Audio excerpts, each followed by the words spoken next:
Now, Christmas is traditionally a time of goodwill, which could mean good news for the Fairtrade movement, which aims to give farmers and workers across the world a better deal. But with cash still short, are people tempted to buy Fairtrade or more inclined to look for a bargain? We've been to Hinckley, a Fairtrade town, to find out, and watch out for the Des Coleman Christmas jumper.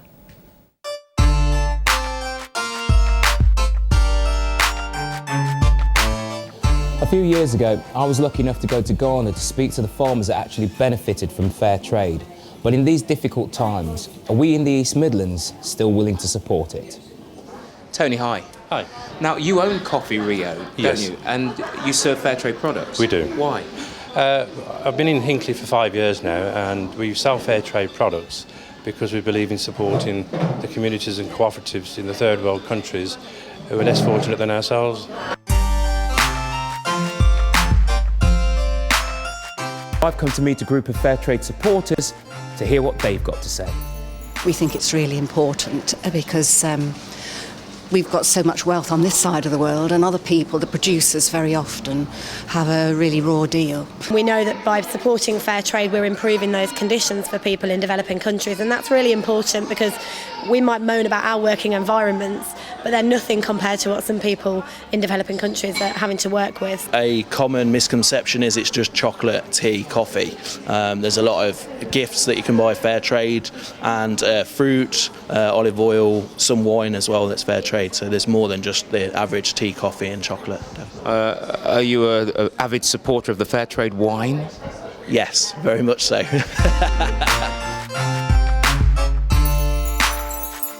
Kelly, fair trade products, you buy them? I don't. Why?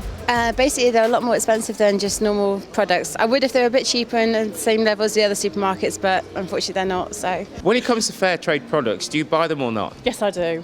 Why?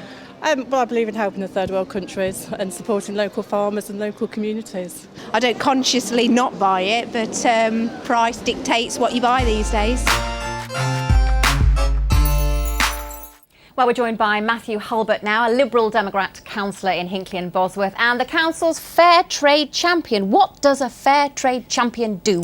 Well, as far as I know, Murray, I'm the only one in the country who has this title of a Fair Trade champion. Okay. I champion Fair Trade at the Borough Council, so I speak up on it at council meetings. I'm part of the Fair Trade Forum, which is a group of volunteers, one of whom was in your film there in Hinckley. And I just really speak out and promote about the fact that ethical shopping is a great thing to do. It's how we help people in the developing world. I think a lot of people would agree with you and say it's a great thing to do, but when they look at the prices, that's where they go, not for me, because the prices look a bit high, is what people have told us. Yes, and I think the lady there was echoing a misconception, which is that it is more expensive. In actual fact, fair trade products are much cheaper now. They compete very well with regular products.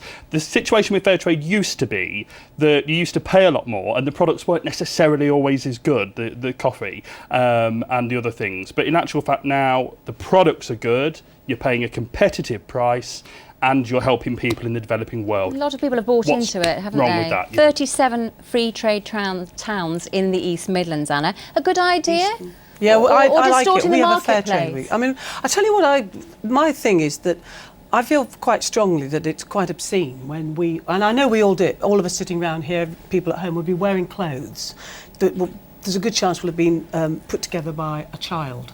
And so fair trade clothing, if we could do that, would be great. I mean, I've done fair trade T-shirts, for example. They're quite difficult to find fair trade clothing, and I think if we could make some advances there, I think you'd see a lot of people who would take that up. But there are now more than 2,000 fair trade products. I think people always think of the bananas, they always think of the coffee and the tea. But there's more than 2,000 fair trade products. Go online. We have a week in these. And Mary, this is the thing. Consumers actually have a lot of power if they decide to choose and shop in the right way. We don't just, of course, have fair trade. We've got people encouraging organic purchasing. But the other one, of course, is shopping locally. We had Small Business Saturday yesterday out talking to local firms. I mean, there's a lot of power that consumers can have if they think and are discerning about what they're doing. Still, especially at the moment. Well, but I think the point is right. If they're competitive and also the quality is good, more people are aware of it, the price will come down. And also, I think some people will pay. Sorry, I was going to say, I think sometimes people will pay a little bit more, if it means they know that a child hasn't made that shirt or tie. And I think think Chris is entirely right what he says about shopping locally. Some of the people that you saw there were from a local business networking group in Hinckley called Love Hinckley, who do a fantastic job in promoting small local businesses, often businesses where people run them from their home, and so they have no shop front, and they did a great job there. So do you see people buying into this more at Christmas? Are they more likely to be a little bit more generous and be prepared to pay a little bit more, if it is a little bit more? I think so, and I think we've, on a different sphere, we saw recently with the Children in Need appeal, people are generous in this country. We're a generous people, and even though we're all living in austerity Britain, people are prepared to help people who are even more in need than they are. Which is good news. Absolutely, and I think that we see some of these natural disasters that are really afflicting some of the poorest parts of the world, but it's not just about the emergency aid then and there. What we've got to do is realise that our economy, the purchases that consumers have, can have a long-term effect in bringing them up to a standard that will be more sustainable in the long run. Plenty of goodwill going around the studio right now. That's why I like international aid. That's one of the great things about it. I'm a proud supporter of our government. Well, while you're here, Matthew, we've been talking obviously about the economy after the autumn statement. Give us your view of a Lib Dem here in the East Midlands.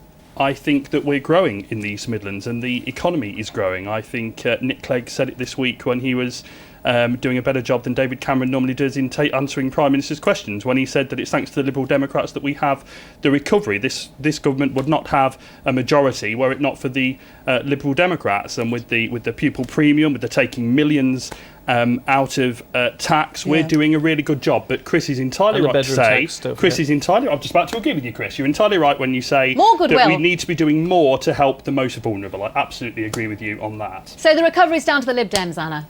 No, I mean, it's a serious point about two parties coming together in the national interest, taking some of the most difficult decisions that any government's had to do to clear up the mess that we had inherited.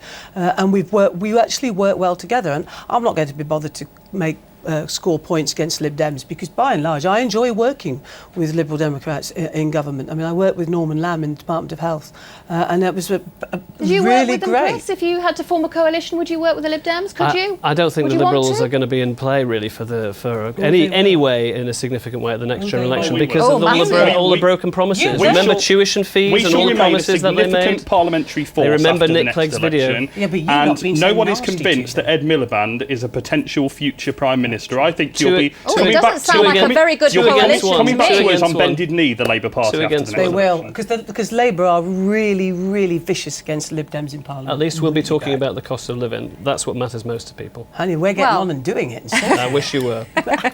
Matthew Hulbert, thank you very much indeed for joining us in the studio, and have a very happy Christmas. Thank you.